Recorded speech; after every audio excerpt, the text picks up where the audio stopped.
कुछ और भी मेरे साथ लोग जुड़े थे। और मेजर जनरल राजन कोचर, एक चीज़ निकलकर सामने आई, मैं चाहता हूं कि मेरे दर्शकों के लिए आप वो क्लियर कर दीजिए। उन्होंने एक लफ्ज़, एक सेंटेंस बोला कि जो भी स्थिति हुई उसमें पाकिस्तान की घबराहट, और वर्ल्ड ओवर आ रहे स्टेटमेंट बताते हैं कि पाकिस्तान डैमेज हुआ है, लेकिन पाकिस्तान अपनी पब्लिक के सामने कोशिश जरूर कर रहा है कि वो स्टेटमेंट्स में ये बता सके हमने ये किया, दिल्ली के ऊपर हमारे ड्रोन थे और हमने आदमपुर एयरबेस तबाह कर दिया। हालांकि प्रधानमंत्री ने उसका सबूत दे दिया, लेकिन एक और लाइन बोली उन्होंने, ये जरूर कहा कि हम इस संघर्ष विराम से we have lost golden opportunity. क्या ऐसा है? सब कुछ करने के बाद क्या वाकई ऐसा है या आपको लगता है? You have to be very very clear, हमारा पॉलिटिकल एम क्या था इस लड़ाई का। See, everything has to be judged in context of the political aim, because जो प्राइम मिनिस्टर ने एम सेट किया फौज के लिए, उसको हासिल करने के लिए, और फौज ने उसको मिलिट्री एम में ट्रांसलेट किया। हमारा मकसद पाकिस्तान के ऊपर कब्जा करने का थोड़ी है। हमारा एम क्या था, जो प्राइम मिनिस्टर ने बिहार से भी अनाउंस किया और अपनी बाकी स्पीच से अनाउंस किया, that we have to target the terror infrastructure in Pakistan. अब मुझे बताइए कि वो एम हासिल हुआ नहीं हुआ, और अगर वो एम हासिल हुआ है तो अपॉर्चुनिटी लॉस्ट कहां से हुई? बिकॉज हम एक युद्ध के लिए थोड़ी गए हैं। सी, एक ऑपरेशन और युद्ध में फर्क है। एक operation Sindoor is an operation, and an operation is always limited in scope. It does not dictate कि आप एक युद्ध सिचुएशन में अब जा रहे हो।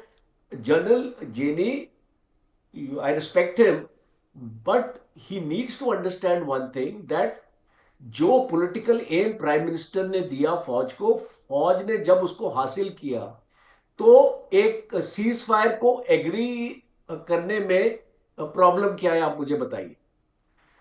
जब वो सीज फायर ऑफर हुआ हमको, हमने तो नहीं मांगा सीज फायर, हमको ऑफर हुआ वो सीज फायर, हमने क्यों एक्सेप्ट किया? क्योंकि हमारा पॉलिटिकल एम हमारा कंप्लीट हो गया था। एक चीज और मैं आपको बताऊं, मॉर्निंग में 10 तारीख की मॉर्निंग में पाकिस्तान का जो डीजीएमओ है उसने हमको कॉल किया था। उस टाइम पे ही वो सीज फायर के लिए रोकने के लिए कोशिश कर रहे थे। हमने उनका वो कॉल लिया नहीं मॉर्निंग में, हमने बोला कि हम शाम को बात करेंगे। क्यों नहीं लिया? क्योंकि हमने कुछ एक्शंस हमने लेने थे सीज फायर से वो एक्सेप्ट करने से पहले, और इसीलिए हमने उसको डिले किया सीज फायर।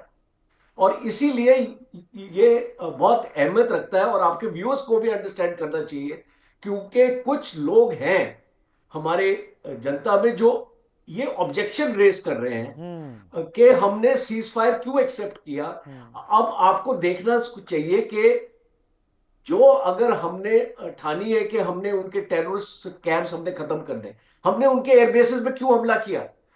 वो हमारा प्लान नहीं था इनिशियली। हमने इसलिए हमला किया क्योंकि पाकिस्तान ने हमारे मिलिट्री बेसेस के ऊपर अटैक किया। एग्जैक्टली।